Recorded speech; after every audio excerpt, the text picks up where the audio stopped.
بسم اللہ الرحمن الرحیم۔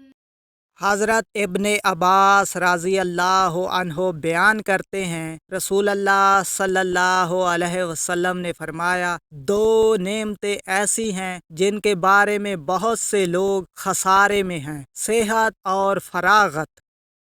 حضرت مستورد بن شداد رضی اللہ عنہ بیان کرتے ہیں، میں نے رسول اللہ صلی اللہ علیہ وسلم کو فرماتے ہوئے سنا، اللہ کی قسم، آخرت کے مقابلے میں دنیا کی مثال بس ایسے ہی ہے جیسے تم میں سے کوئی اپنی انگلی سمندر میں ڈبوئے، پھر وہ دیکھے کہ وہ انگلی پانی کی کتنی مقدار کے ساتھ لوٹتی ہے۔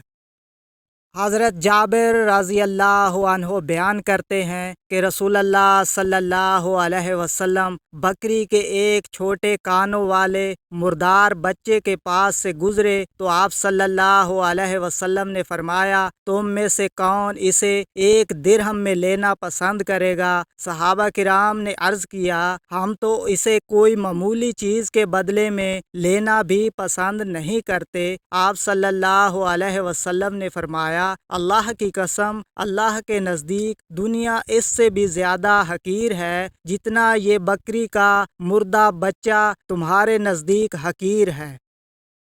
حضرت ابو ہریرہ رضی اللہ عنہ بیان کرتے ہیں، رسول اللہ صلی اللہ علیہ وسلم نے فرمایا، دنیا مومن کے لیے قید خانہ ہے جبکہ کافر کے لیے جنت ہے۔